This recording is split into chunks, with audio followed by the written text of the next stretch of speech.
Hey everybody, welcome back to the channel.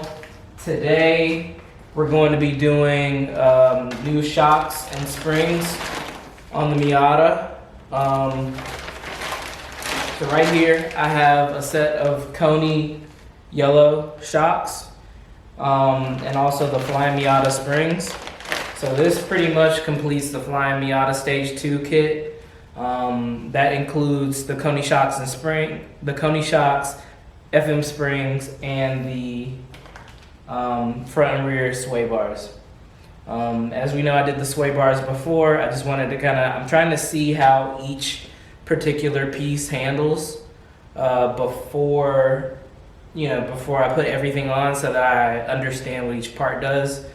And so, as you can see in the last track day, I think my turn-in was way better with the sway bars, and just my handling overall, I had a lot less body roll than before.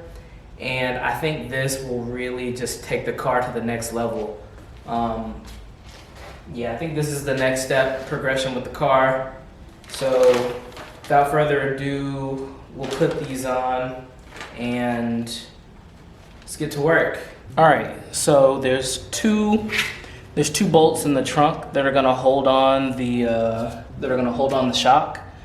But one of the most important ones is this bolt right here. I guess this is where the rear knuckle bolts to the upper control arm. Anyway, this bolt right here is really important. It's gonna allow once I jack up the lower control arm, it should release tension on this upper control arm bolt.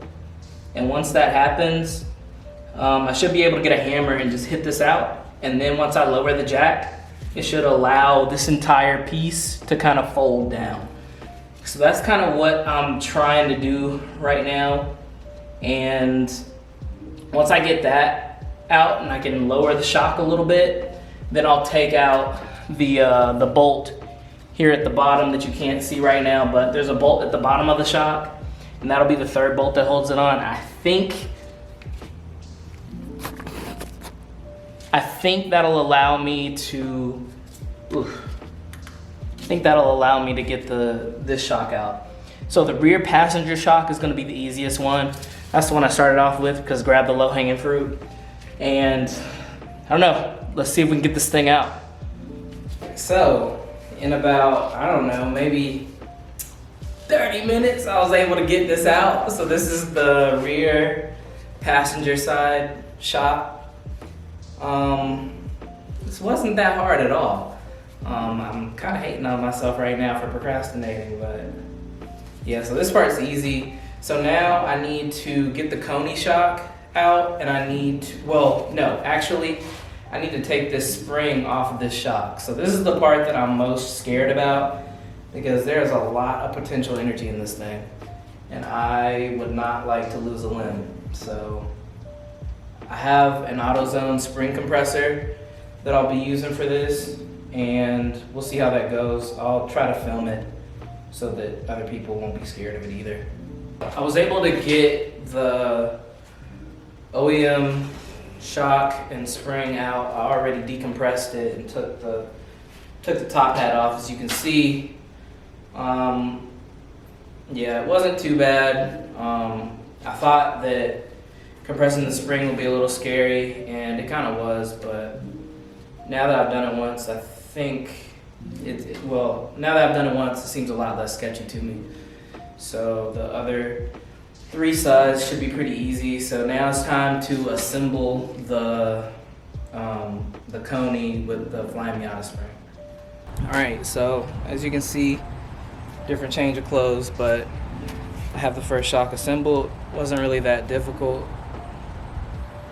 It was kind of difficult, but only because it was my first time doing it. I think it'll go pretty smooth the next times. I found the Flyin Miata directions kind of confusing. They mentioned, I don't know, some of the pictures for the washers and stuff. Found those to be not as consistent as they needed to be. But other than that, pretty good install guide. And now it's time to put this back in the car and next time you all see it, I should be working on the front. Now I'm on to the front, and it has been an absolute pain, to be honest. I'm trying to do the long bolt method as indicated from the Miata forums. That seems to be like the best. I don't know, it seems to be what people recommend the most. But to be honest, it's been a real pain. So yeah, I have the long bolt. As you can see, the long bolt, this upper control arm bolt right there, it's out a lot of the way, but it's up there now. It's like, you know, past where the mount is for the sway bar brackets. I don't know if you all can see that, but just take my word for it. It's like up there somewhere.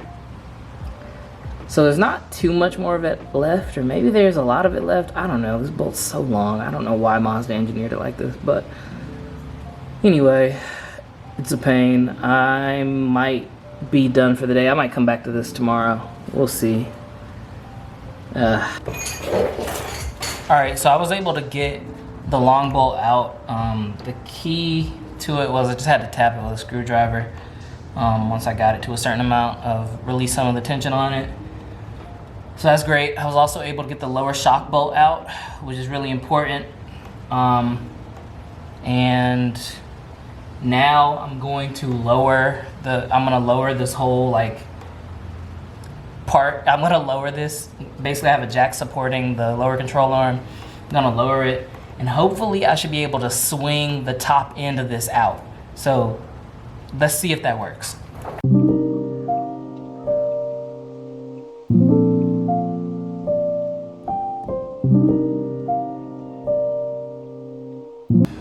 All right, this is the stock suspension out of an MB.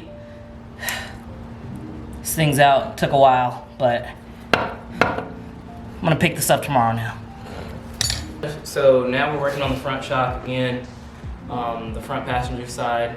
I'm gonna show people how to assemble these Koni Yellows with the Flyin Miata springs. The first thing that goes down, I already put it on there, but at least with this version of the Konis, you have to put down like the spring perch, I guess is what this is called.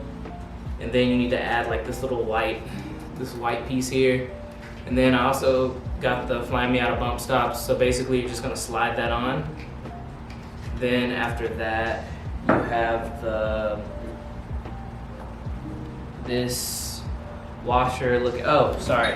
Actually you wanna put on your dust boot. So the kit doesn't really come with new dust boots, so I'm having to reuse my old ones. It's whatever though. So basically you just slide those on over everything. And now as you can see, it kind of sits where it needs to. And then from there, you're going to, now you should actually get out the spring and put that on.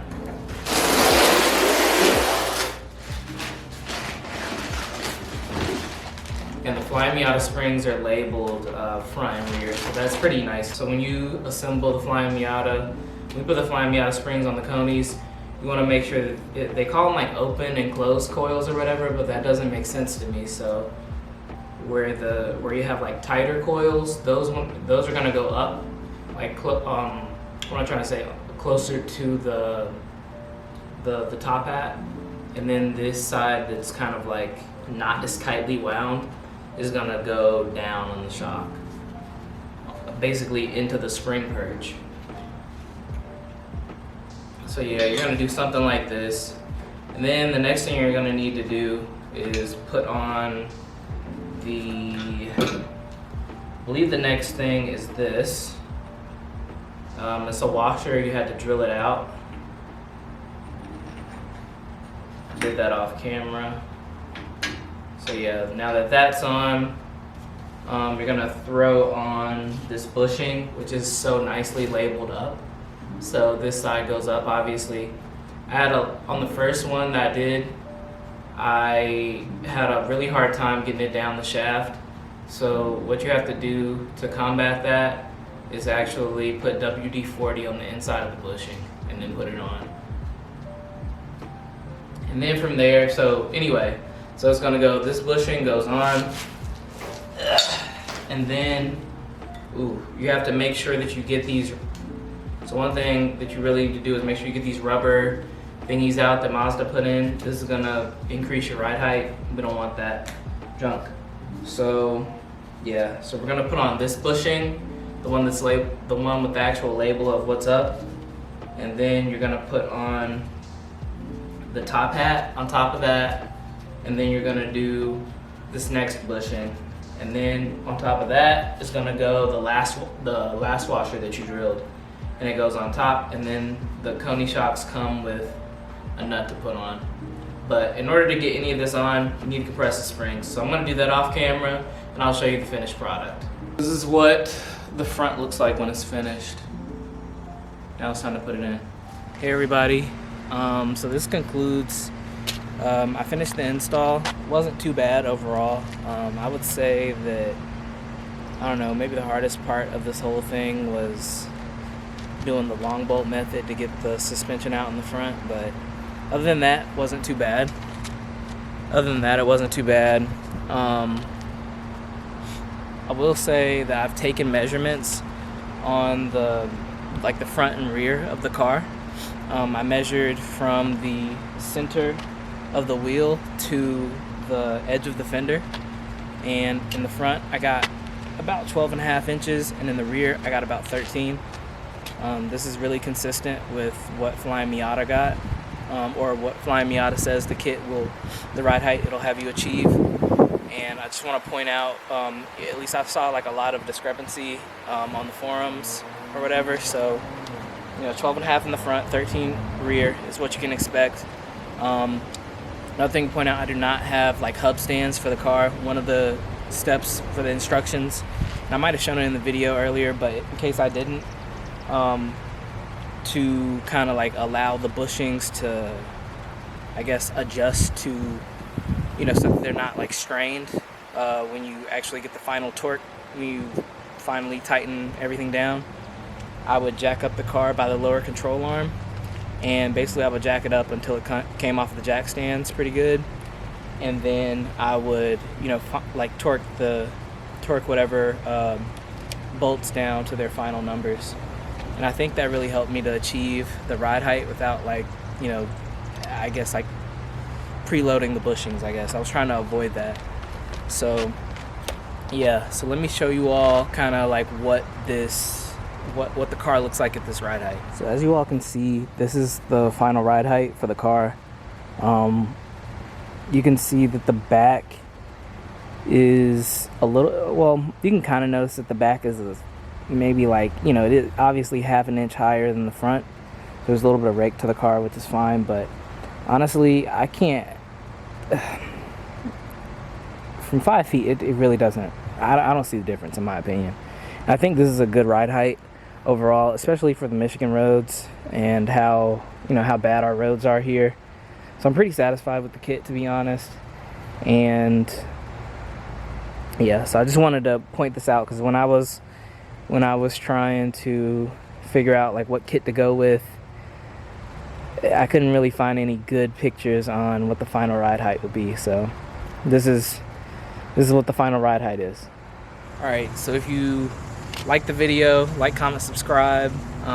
Again, I'm really trying to improve I guess my editing and everything, and really just want to improve the videos as we go on. Obviously it's going to be an iterative process, but I appreciate everybody who's watching and people bearing with me as I kind of get better at this YouTube thing. But yeah, if there's any more mods that people want to see, throw them in the comments. Let me know like your experiences with the kit, or if you have any questions on the install or anything like that, feel free to comment, DM, anything like that. Follow me on social media at WesleyDotCom, and again, like, comment, subscribe, and stay tuned for more content. Peace.